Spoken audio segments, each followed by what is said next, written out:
はい、どうも藤井です。今回紹介するのは、Pixies です。自分のこのチャンネルでは今まであまり扱ってこなかったアメリカのバンドです。自分が洋楽を聴き始めた頃っていうのはイギリス一辺倒だったのですが、80年代の終わりにこの Pixies と出会うんですね。なぜ今まで聴いてこなかったアメリカのバンドに関心を持ったのか、そういったあたり喋っていければと思います。このチャンネルでは1972年生まれの私藤井が自分の好きな影響を受けた CD やレコードを紹介しています。80年代の日本と英国が多いですが、今回みたくアメリカのバンド、90年代のアーティストなんかもそろそろ取り上げていこうかなと思っています。Pixies は1986年アメリカマサチューセッツ州ボストンで結成されています。メンバーはギターボーカルブラック・フランシス、ベースボーカルキム・ディール、ギタージョイ・サンディアゴ、ドラムスデイビッド・ラバリングの4人。結成して間もない時期にイギリスのインディーレーベル 4AD にデモテープを送り、それがオーナーのアイボ・ワッツ・ラッセルに気に入られ契約をします。 4AD はヨーロッパ的ゴシック的美学を打ち出していたレーベルですが、ちょうどこの86年にスローウィング・ミュージスのアルバムをリリースするなど、アメリカのオルタナティブロックにも力を入れ始めます。ピクシーズもこのスローウィング・ミュージスの件があって 4AD にデモテープを送ったようです。そして1987年に EP ミニアルバムと言っていいでしょうかね、カモン・ピルグリムを発表。その当時の 4AD のレーベルカラーからはかけ離れたようなそやなガレージサウンドは強いインパクトがあったと思います。続いて1988年にフルアルバムサーファーローザを発表。レコーディングエンジニアにスティーブ・アルビニを迎えて制作されたこのアルバム。スティーブ・アルビニはリバーブやコンプレッサーによる音作りをほとんど行わず、バンドの出している音そのままを記録し作品に仕上げるエンジニアで、技術が発展していった80年代後半当時、時代に逆行するような録音方法をとっていました。このアルバムも生々しくトゲトゲしい音になっていて、このライブ感のある音はアメリカのオルタナティブグランジの雛形になったと言っていいでしょう。そして1989年に発表されたのがこのセカンドアルバムドリトルです。プロデューサーはギル・ノートンに代わり、前作より若干聴きやすくはなりました。このサウンドは個人的にはちょうど良い塩梅のように思います。1曲目ディベーサーからしてまさにキラーチューンですね。かきむしるようなノイジーなギターにブラック・フランシスの声のひっくり返るような叫ぶような声、そこにキム・ディールの爽やかなようなコーラス。癖は強いけど妙にキャッチーで、初めて聞いた時は何事が起きたって感じでしたね。2曲目はテイム。ドラムとベースから始まり、ノイジーなギターと絶叫、これを繰り返す、ニルバーナなんかに影響を与えたというのがうなずける曲ですね。3曲目 Wave of Mutilation。 これは結構親しみやすいメロディーを持った曲で、コンパクトでキャッチーなギターポップって感じです。4曲目 I Bleed は気だるい感じからぐちゃっとしたカオスな感じになっていく。5曲目 Here Comes Your Man はビートルズを思わせるようなめちゃめちゃポップな曲で、あまりにポップすぎるのでブラック・フランシスは当初リリースするのに消極的だったそうです。しかし人気のある曲でシングルカットもされています。6曲目 Dead はひねくれた感じのガレージロックって感じですね。7曲目 Monkey Gone to Heaven。 先行シングルとして発表されていた曲で、ミドルテンポの憂いを感じさせるメロディー、バイオリンとチェロの加わったアレンジ。個人的にはピクシーズで一番好きな曲です。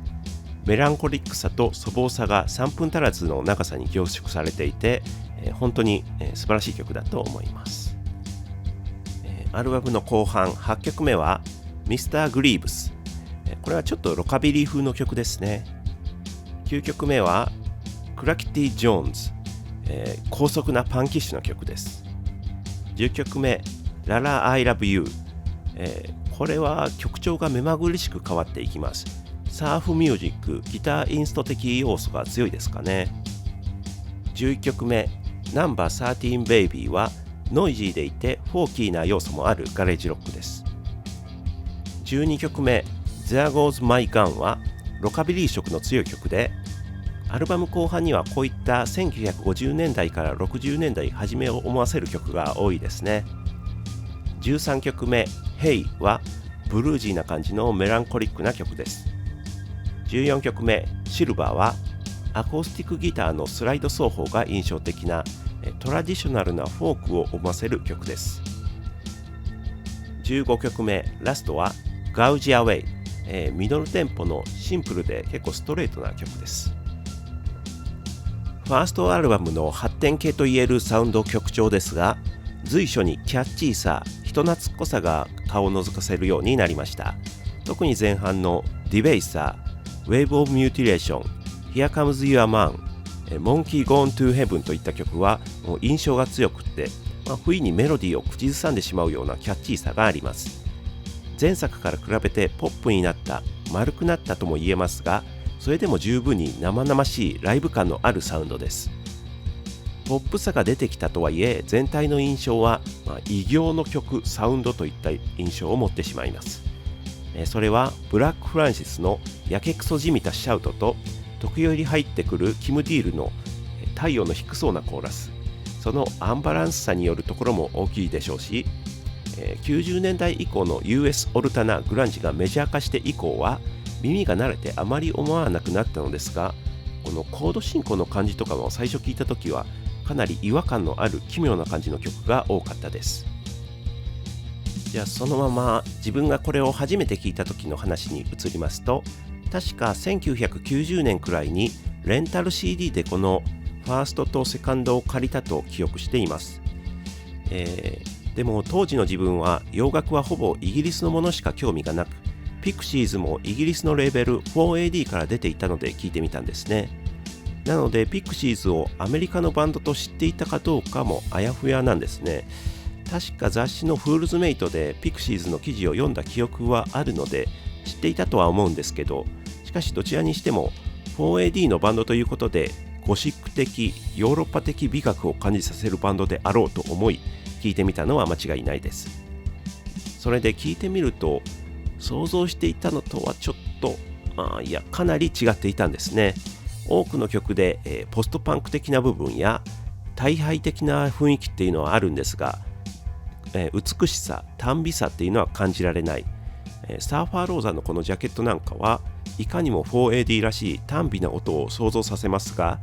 実際は、奇妙奇て烈なガレージロックといった感じで、第一印象としては何これっていう感じだったんですよね。それがそのあたりの時期から自分はレンタル CD を利用してそれまでよりも幅広く聴いていくようになるんですけど、そういった中で、ソニックユースやダイナソージュニアを好きになってピクシーズもそういった系統なんだなと理解はしたんですけど、実はその後もピクシーズがめちゃめちゃ好きだったかというとそういうわけでもないんですよね。しかしそれから何年も経った後に久しぶりにこれを聞いてみようかと思って CD を買い直してみたんです。当時もそれほど聞いていなかったと思うし、結構新鮮かもねとか思って買って聞いてみたら、いやこれ当時めちゃめちゃ聞いてたわってなって、特にディベイサーとか、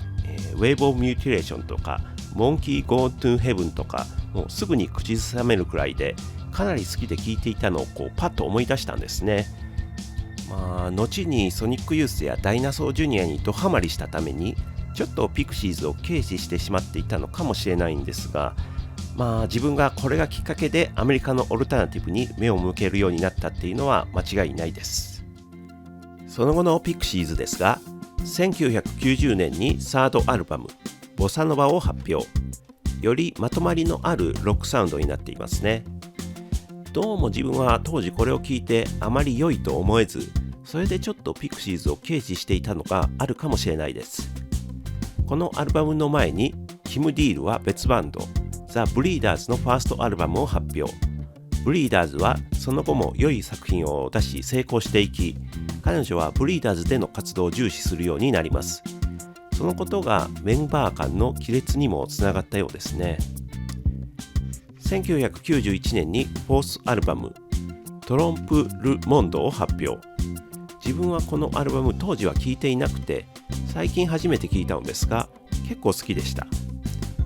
ジーザス&メリー・チェインのヘッドオンをカバーしたりしていて、かっこいい曲が多いですね。しかしこのアルバムを最後に1993年解散を発表しました。ブラック・フランシスはソロ活動、キム・ディールはザ・ブリーダーズなどで活動しますが、2004年に再結成しています。しかし2013年にキム・ディールは脱退、ベースにパズ・レンチャンティンが加入し、現在も活動を続けています。今改めてピクシーズが 4AD というイギリスのレーベルからデビューしたことは非常に大きな出来事だったと思っています。自分のような、